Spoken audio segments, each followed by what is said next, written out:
So hello viewers, welcome on virtual learning with Anand Jaiswal. हम लोग पिछले टॉपिक में आधुनिक आवर्त सारणी को देख लिए थे। आधुनिक आवर्त सारणी की कुछ बातें अभी करनी बाकी थी, जिसको हमने बोला था कि नेक्स्ट लेक्चर में हम लोग बात करेंगे। थोड़ी सी और विशेष बातें हैं जो कि हमको पढ़ना अति आवश्यक है, और वो हमको पढ़ना है आधुनिक आवर्त सारणी की विशेषताएं। तो एक छोटा सा हेडिंग टॉपिक लगाइए बाबू, आधुनिक आवर्त सारणी की विशेषताएं।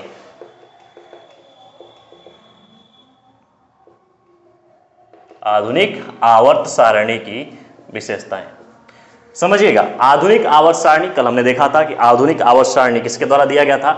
आधुनिक आवर्त सारणी दिया गया मोजले के द्वारा। आधुनिक आवर्त सारणी दी गई, और मोजले ने आधुनिक आवर्त सारणी को 1913 ईस्वी में हमने कल पढ़ाया था कि मेंडलीव की जो आवर्त सारणी है उसमें संशोधन किया था। संशोधन ये था कि मेंडलीव की जो आवर्त सारणी थी वो आवर्त सारणी किस पे आधारित थी, परमाणु द्रव्यमान पर आधारित थी। इन्होंने क्या किया, परमाणु संख्या अर्थात परमाणु क्रमांक पर आधारित करके तत्वों को वर्गीकृत किया। ये उसमें खास अंतर था, और इसी खास अंतर के आधार पर इन्होंने तत्वों को वर्गों में, कई वर्गों में अर्थात बोला गया 4 वर्गों में विभाजित किया, एस, पी, डी और एफ। परंतु उन परमाणु क्रमांक के आधार पर तत्वों को व्यवस्थित करने का क्रम कैसे चला, और वो क्रम के लिए बहुत सारे साइंटिस्ट आए, इनको पढ़ेंगे हम क्लास 11th में। बहुत सारी चीजें आपकी बाकी रह रही हैं, परंतु जो आपका जो चैप्टर है इसको समाप्त करने के लिए छोटी छोटी विशेष बातें हमको पढ़नी जरूरी है। जैसे कि सबसे पहला अगर हम बात करें कि मोजले के अकॉर्डिंग आधुनिक आवर्त सारणी दे दी गई, बहुत अच्छी बात, परंतु इसमें हमको पढ़नी है आधुनिक आवर्त सारणी की विशेषताएं। आधुनिक आवर्त सारणी की विशेषता जो है बाबू,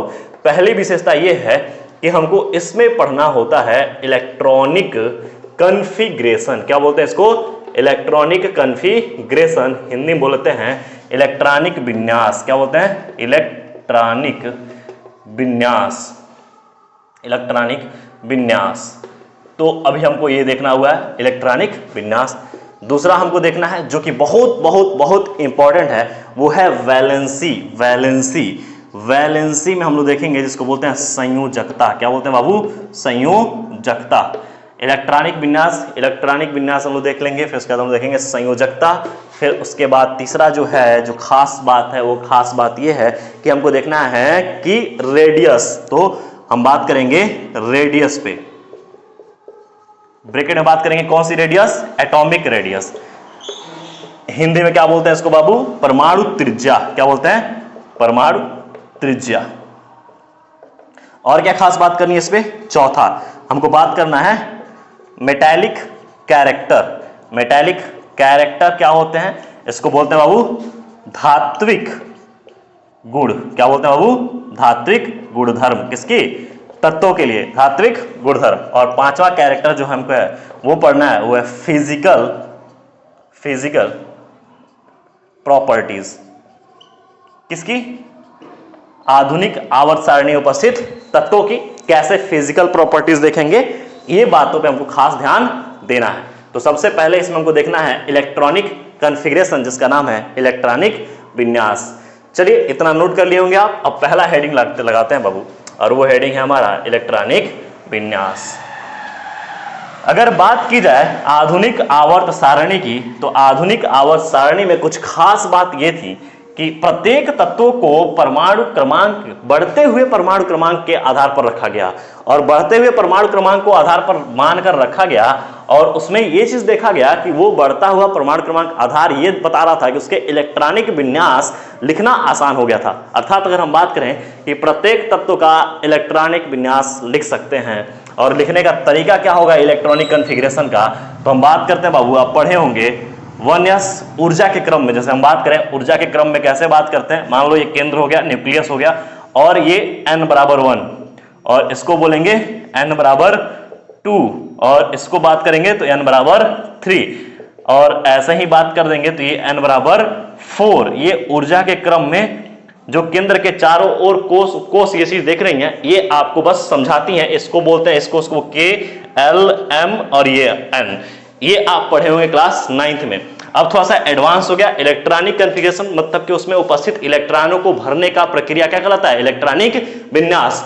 और इलेक्ट्रॉनिक विन्यास, किसी भी तत्व का इलेक्ट्रॉनिक विन्यास लिखने के लिए हम प्रक्रिया अपनाते हैं 1s2, 2s2, 2p उसका देखना, क्योंकि यहां देखो K में 1s रहता है, ऊर्जा का 1 क्रम, तो 1s, इसको 2s और 2p, इसमें 3 है तो 3, 3s 3p और 3d, 4s 4p 4d 4f, क्या ये क्रम है। लेकिन उसमें भरना आसान नहीं होता है, इसको भर लेंगे आसानी से भर सकते हैं। 1s 2s 2p 3s 3p 3d 4s 4p 4d 4f 5s 5p 5d 5f 6s 6p, ठीक है, 6d भी लिख सकते हैं, और यहां पे 7s एंड 7p। यहां तक के तत्वों को आप आसानी से भर सकते हैं। कैसे भरेंगे? सबसे पहले इलेक्ट्रॉन इसमें जाएगा, फिर उसके बाद किस में जाएगा? 2s में, फिर उसके बाद 2p से, फिर उसके बाद 3s में, फिर उसके बाद 3p से 4s में, फिर उसके बाद 3d से 4s से, उसके बाद 5s में।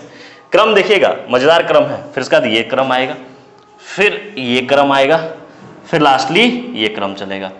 तो भरने का तरीका कैसा होगा? उल्टा चलते हैं, मतलब देखना कैसे चलेंगे। अगर मान लो यहां पर एक एग्जाम्पल लेते हैं, किसका? सोडियम का ले लिया जाए। किसका? सोडियम का। अब इसको मिटाते हैं बाबू, देखना। सोडियम का परमाणु क्रमांक आप लोग जानते होंगे, वो क्या है? 11 होता है, परमाणु क्रमांक 11 सोडियम का। अच्छा, सोडियम का परमाणु क्रमांक 11 है, तो इसका इलेक्ट्रॉनिक विन्यास इस क्रम में भरा जाए कैसे? इसमें इलेक्ट्रॉनों को कैसे व्यवस्थित करेंगे? s में कितने जाएंगे, p में कितने रहेंगे, d में कितने रहेंगे, f में रहेंगे कि नहीं रहेंगे, ये देखना है। ऊर्जा का क्रम कैसा होगा? n बराबर 1 पे होंगे कि 2 पे होंगे, या लास्टली कहां होंगे? तो इसको देखने के लिए अगर हम बात करें तो सबसे पहले भरेंगे 1s में। हम जानते हैं बाबू, एक चीज यहां पर देखिएगा, s p d और f, s में 1 कक्षा, p में 3, d में 1 2 3 4 और 5, और f में 1 2 3 1 2 3 4 5 6 7, 1 2 3 4 5 6, और एक और इसी बढ़ा दिया जाए तो इसको बोलेंगे 7। तो f में हो गया 7। अच्छा, s में मैक्सिमम इलेक्ट्रॉन भरने का क्षमता कितनी औकात है इसकी? 2 इलेक्ट्रॉन, इसमें 6 इलेक्ट्रॉन, इसमें आप देखोगे तो 10 इलेक्ट्रॉन, इसमें 14 इलेक्ट्रॉन। तो f में 14 इलेक्ट्रॉन मैक्सिमम हम लोग भर सकते हैं। अब देखिए s में पहला क्रम क्या दिख रहा है? s, तो 1s में कितना मैक्सिमम भर सकते हैं? 2 इलेक्ट्रॉन। फिर उसके बाद किस में आ जाएंगे? 2s में। तो 2s में जब जाएंगे तो 2s में s ये भी है, मैक्सिमम 2 इलेक्ट्रॉन। उसके बाद आ गया 2p में, यहां देखो ये 2p है, 2p में मैक्सिमम 6 इलेक्ट्रॉन। उसके बाद किस में आएंगे? 3s में, तो 3s में मैक्सिमम 1 इलेक्ट्रॉन। गिनती करो, 2 2 4 6 4 10 और 1 11। आराम से हम लोग इलेक्ट्रॉनिक विन्यास आधार पर हमने इलेक्ट्रॉनिक विन्यास के आधार पर हम लोग पूरा सोडियम का इलेक्ट्रॉनों को व्यवस्थित कर दिए हम लोग। और इलेक्ट्रॉनों को व्यवस्थित करने की प्रक्रिया ही कहलाता है इलेक्ट्रॉनिक विन्यास। किसी भी तत्व का आधुनिक आवर्त सारणी में किसी भी तत्व का इलेक्ट्रॉनिक विन्यास, इलेक्ट्रॉनिक कॉन्फ़िगरेशन लिखना बहुत आसान हो जाता है इस प्रक्रिया द्वारा। समझिएगा, सबसे पहले एक बार और समझ लीजिए कि सबसे पहले इलेक्ट्रॉन कहां डालेंगे? 1s में, क्योंकि न्यूक्लियस के बाद, केंद्र के बाद जो ऊर्जा का क्रम है फर्स्ट, ठीक, 1s, फिर उसके बाद 2s में, उसके बाद किस में डालेंगे? 2p में। ये क्रम देखना, ये आगे की तरफ जा रहा है, 2p में, फिर उसके बाद 3s में, 3s के बाद 3p में जाएंगे, फिर 4s में जाएंगे, फिर उसके बाद 4s में जब इलेक्ट्रॉन भर देंगे, s में 2 इलेक्ट्रॉन, फिर उसके बाद 3d में जाएंगे, d में कितना मैक्सिमम इलेक्ट्रॉन भर सकते हैं? 10 इलेक्ट्रॉन, 10 इलेक्ट्रॉन भरेंगे, फिर 4s में, फिर 5s में, उसके बाद 5s में भरने के बाद फिर 4d में, फिर 5p में, 6s में, फिर अगर 6s में भर दिया तो 4f में, फिर 5d में, 6p में, देन 7s में, उसके बाद फिर हम भरेंगे 7s के बाद 5f में, फिर उसका 6d में एंड 7p में। क्या कोई दिक्कत है इसमें?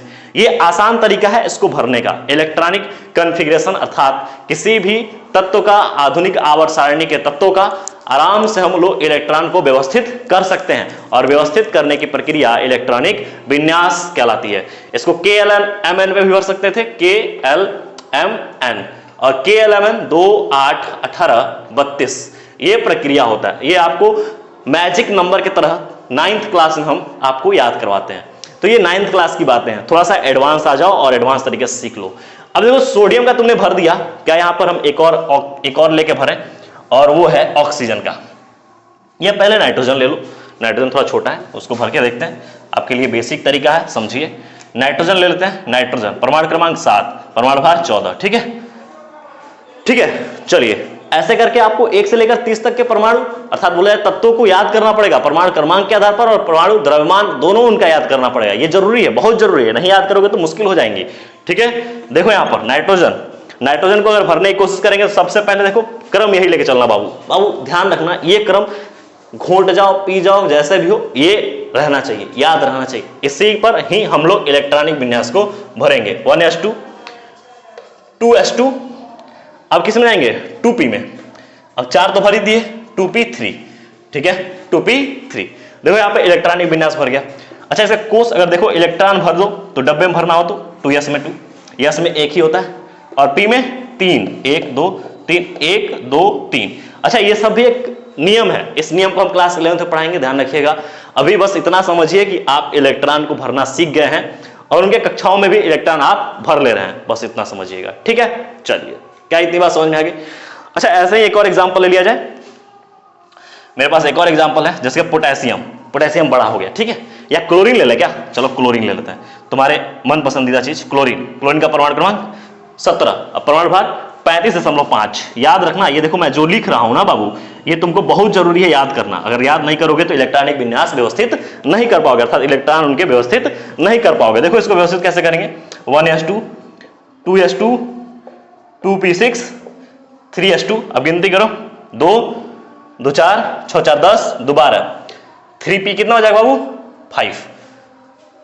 देख लो गिन लो, हम सही गलत नहीं बोल रहे हैं, सही बोल रहे हैं, देखो चलो यहां पे देखो 1s2, 2s2, 2p6, 3s2, 3p5। आओ इसे मिला लेते हैं, क्या हमने सही लिखा है, 1s2 पहले, फिर दूसरा 2s2, फिर तीसरे में किसमें आएंगे 2p, क्या लिखा है हमने 2p में, p में मैक्सिमम इलेक्ट्रॉन 6 इलेक्ट्रॉन। अच्छा सर आपको कैसे पता कि 6 ही इलेक्ट्रॉन भरा जाएगा, अरे हमारे पास ढेर संख्या है, जब संख्या कम होने लगी ना तो कोई कम कर लेंगे। देखो यहाँ पे जब इस p में आया तो संख्या कम करना पड़ा, तो संख्या कम करना पड़ा तो वहां पे हमने संख्या कम कर दिया, क्योंकि p में 6 भरना चाहिए मैक्सिमम इलेक्ट्रॉन, लेकिन बचे कितने गए मेरे पास 5 ही, तो 5 बच गए तो 5 भर देंगे ना यार, आसान है कि नहीं, इजी है कि नहीं, ठीक है, कोई दिक्कत इसमें, आराम से भर लिए। अब यहीं पे हम आपको स्कैंडियम दे दें, क्या दे दें स्कैंडियम। स्कैंडियम का परमाणु क्रमांक होता है 21, ठीक है, ऐसे करके याद करना पड़ेगा बाबू, पूरा याद करना पड़ेगा आपको, ऐसे थोड़ी होता है, मजाक है क्या। देखो इधर स्कैंडियम, स्कैंडियम का होता है 21, आओ देखते हैं, हाँ 21, किसी और से मत बोल देना 21, ठीक है। 1s2, 2s2, 2p6, 3s2, अब गिनती गिन लो पहले, 2 2 4 6 4 10 2 12, 3p6, 12 6 18। अब उसके बाद 3p जब हम बोल दिए तो उसके बाद किस में जाएंगे 4s में, 4s2। अब देखो 3p बोलने के बाद 4s में आ गए, काउंटिंग करो, 2 2 4 6 2 8 2 10, ऐसे गिनती करो, 2 2 4 6 4 10 2 12 6 18 2 20, अब एक बच गया, इसी से क्या हो जाएगा 21, क्या हो जाएगा 21 ठीक है, याद रहेगा। स्कैंडियम का आपने भर दिया। और देखो यहां पर मैक्सिमम हम s में 2 इलेक्ट्रॉन भरते थे, लेकिन क्या हो रहा है वहां पर मैक्सिमम इलेक्ट्रॉन 2 भरेंगे तो इसका कोष भर जाएगा, लेकिन क्या हो रहा है कि एक ही इलेक्ट्रॉन है। अब यहीं से एक टॉपिक स्टार्ट होता है, इसका नाम है संयोजकता। क्या है संयोजकता, क्या इसको मिटा दें, संयोजकता सुन लो एक ही बार में याद हो जाएगा। नंबर ऑफ अनपेयर्ड इलेक्ट्रॉन, अर्थात कि बाह्य कोष में उपस्थित अयुग्मित इलेक्ट्रॉनों की संख्या संयोजकता कहलाती है। देखना कैसे, अब यहां पर एक है, एक इसको मिल जाए तो ये इसका डब्बा भर जाएगा, तो इसकी औकात कितनी है बंध बनाने की, 1, तो संयोजकता कितनी हो जाएगी 1। बात मेरी समझ में आ रही है, तो क्या इसकी बात समझ में आ गई है, पूरी इलेक्ट्रॉनिक कॉन्फ़िगरेशन समझ में आ गई है, छाप लीजिए। फिर उसके बाद नेक्स्ट हेड डालिए संयोजकता, क्या हेड डालेंगे बाबू संयोजकता, मिटा दे क्या, चल देख कोई बात नहीं, मजेदार चीज है, याद करने वाली चीज है, ठीक है। ये सब चीजें आपको आपसे अलग कर देती हैं, क्योंकि आप अभी बंदर हो, अभी होशियार हो जाओगे, और होशियार होने के लिए बैठे रहें, देखते रहें, पूरे लेक्चर्स को देखते रहो, मजेदार चीजें आने वाली हैं और एक एक चीजें समझेंगे, ठीक है। अब देखो जो नेक्स्ट टॉपिक है मेरा वो क्या है, वैलेंसी, संयोजकता। संयोजकता दूसरी टॉपिक जो है वो क्या है, संयोजकता। संयोजकता।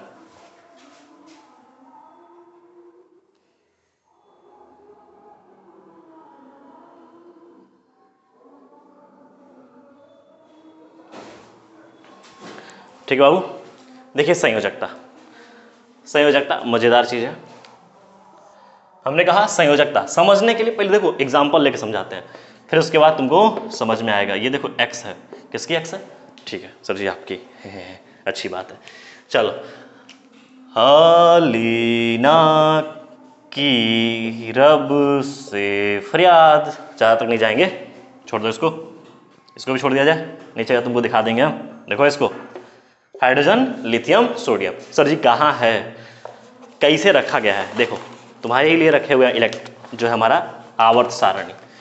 देखो लिथियम दिख रहा है, ध्यान से देखना, लिथियम परमाणु क्रमांक 3, सोडियम 11 और पोटेशियम 19। ये किस में रखा गया है? फर्स्ट ए में। किस में रखा गया है? फर्स्ट ए में। समझना मजेदार चीज। हाइड्रोजन परमाणु क्रमांक 1 यहां लिख दिया जाए, ऐसे लिखा जाए, देखो परमाणु क्रमांक 1, लिथियम 3 और सोडियम 11। अच्छा, इलेक्ट्रॉनिक विन्यास इन तीनों विचारों का लिख दिया जाए और फिर समझा जाए संयोजकता इसकी कैसे कॉमन हो जाएगी और कैसे आवर्त सारणी में इनको संयोजकता का आधार मान के भी वर्गीकृत किया गया था। आइए देखते हैं, देखने का मजेदार तरीका समझना है। यहाँ पे हाइड्रोजन का भरेंगे तो 1s1, कोई दिक्कत नहीं है। लिथियम का भरेंगे तो 1s2, 2s1, कोई दिक्कत नहीं है। सोडियम का भरेंगे तो 1s2, 2s2, 2p6, 3s1। गिन लो भाई, नहीं विश्वास हो रहा हो तो गिन लो। 2 2 4 6 4 10 और 1 11, कोई दिक्कत नहीं है। यहाँ पे बेसिक चीज मजेदार समझिए। देखो इसको भी एक इलेक्ट्रॉन मिल जाए तो ये अपने आप को फुलफिल कर ले। इसमें भी यस में एक इलेक्ट्रॉन, इसमें भी यस इलेक्ट्रॉन। ऊर्जा का स्तर बढ़ते जा रहा है, जैसे जाएंगे, जैसे सोडियम हो गया, पोटेशियम, रुबिडियम एंड सीजियम। तो देखो यहाँ पर जैसे ही नीचे जाते जाएंगे तो यहाँ पे ये हो जाएगा 4s1, यहाँ पे आपको दिखेगा 5s1, यहाँ पे दिखेगा 6s1 और नीचे क्या है? फरियाद, फ्रांसियम। तो फ्रांसियम जो आपका, देखो दिखा दे रहे हैं यहाँ पे, फ्रांसियम आपका है, देखो मजाक नहीं किया जा रहा है यार, देखो यहाँ पे सीजियम और ये फ्रांसियम दिख रहा है, फ्रांसियम मजेदार चीज है। चलो देखो सीजियम और फ्रांसियम दिया गया है। अब देखो सब में कॉमन क्या है? यहाँ पर देखो इनका लास्ट इलेक्ट्रॉन जो बाह्य इलेक्ट्रॉन है या जो बोला जा रहा है अंत इलेक्ट्रॉन है, किस में जा रहा है? एस में। आउटर मोस्ट सेल कौन है? एस। आउटर मोस्ट सेल कौन है? एस।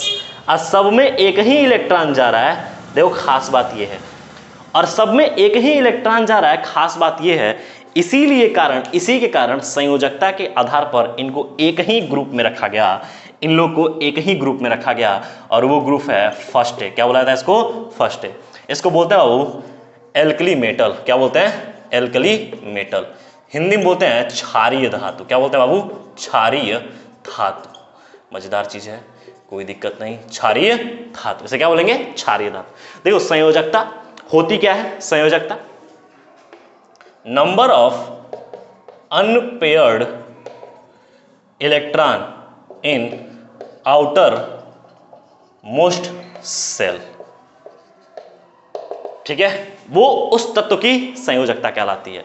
तो ध्यान रखना कि किसी भी तत्व की बाह्य कोश में उपस्थित अनपेयर्ड इलेक्ट्रॉन की संख्या उसकी संयोजकता कहलाती है। जैसे देखो अनपेयर्ड एस का देखा जाए तो एस में जोड़े में होता है इलेक्ट्रॉन, एक इलेक्ट्रॉन, और इसका इलेक्ट्रॉन एक को भरा है, एक खाली है, तो इसकी वैलेंसी कितनी हो जाएगी? इसकी वैलेंसी हो जाएगी 2। तो जो फर्स्ट है, सॉरी, इसका वैलेंसी हो जाएगा 1। क्यों? क्योंकि ये जो पहले फर्स्ट ए में एक इलेक्ट्रॉन चाहिए फुलफिल होने के लिए, तो एक हो जाएगी इसकी संयोजकता। अर्थात जो लिथियम है वो किसी एक के साथ जुड़ेगा, सोडियम है, इसीलिए सोडियम जो है जुड़ता है तो बनाता है NaCl, अर्थात सोडियम एक देता है, Cl एक लेता है। बात समझ में आएगा? देखना ये इलेक्ट्रॉन है, इलेक्ट्रॉन का बस अंतर से ये बॉन्ड बन रहा है। सोडियम एक देता है और क्लोरीन एक लेता है, क्योंकि सोडियम अगर एक दे देगा तो जो एक दे देगा तो इसका ये अष्टक नियम को पालन कर जाएगा। अष्टक नियम क्या देखना है यहाँ पर? 6 2 8, 2 8 18 32, ये अष्टक नियम को कंप्लीट करते हैं। मतलब कि अगर बात की जाए ये फुलफिल है, ये अगर 2 हो, 8 हो, 18 हो और 32 हो, तो उस तत्व की जो आउटर मोस्ट शेल है वो फुलफिल है और वो किसी से रिएक्ट नहीं करेंगे, ध्यान रखना। और हर एक कंपाउंड, हर एक एलिमेंट, हर एक एटम अपने आप को स्थिर बनाना चाहता है रिएक्ट करने के दौरान, कि अगर हम किसी से क्रिया कर लें तो स्थिरता बना लें। हाँ, मानते हो कि इंसानों में नहीं है, परंतु इन तत्वों को स्थिरता है कि जिसके साथ चिपक जाएंगे वो स्थिर बन जाएंगे, और रिएक्शन कराएंगे तो ये भी टूट जाएंगे। मालूम है, ये सब जीवन ही ऐसा है, चलो छोड़ो, जाने दो। ये है संयोजकता। समझ में आ गई संयोजकता? कोई दिक्कत है इसमें? तो याद रखना, सब सिंपल सी बात आप कहना कि इलेक्ट्रॉनिक विन्यास भरते वक्त अंत वाले कोष में उपस्थित अयुग्मित इलेक्ट्रॉनों की संख्या उस तत्व की संयोजकता कहलाती है। और एक और बात कि एक ग्रुप की, एक वर्ग की संयोजकता समान होगी। तो यहां पे लिख दे रहे हैं, नोट पॉइंट में याद रखना है इसको, कि किसी भी वर्ग की संयोजकता समान होगी। किसी भी वर्ग की उसमें उपस्थित तत्वों की संयोजकता बराबर होगी। ये खास पॉइंट है, ये मेरा एकदम समझो खास पॉइंट है, इसको याद रख लेना बस, बाकी कोई दिक्कत नहीं है। तो हमने कहा कि यहां पर देख लो कि ये देखो, इसीलिए फर्स्ट डे हमने उठाया और फर्स्ट डे में देखा कि एक इलेक्ट्रॉन कम पड़ रहा है, अर्थात इसकी संयोजकता 1 है। देखो फर्स्ट डे के सभी तत्वों में क्या सबकी संयोजकता 1 ही दिख रही है? तो इस प्रकार संयोजकता के आधार पर भी तत्वों को वर्गीकृत किया गया, तत्वों को व्यवस्थित किया गया, ग्रुप में, वर्ग में रखा गया। नेक्स्ट, इसके बाद हमारी टॉपिक जो बनती है वो है एटॉमिक रेडियस। लेक्चर लंबा हो जाएगा, इसलिए इस लेक्चर को थोड़ा यहीं रोक देते हैं और एटॉमिक रेडियस और मेटालिक कैरेक्टर और फिजिकल प्रॉपर्टीज नेक्स्ट लेक्चर में लेते हैं।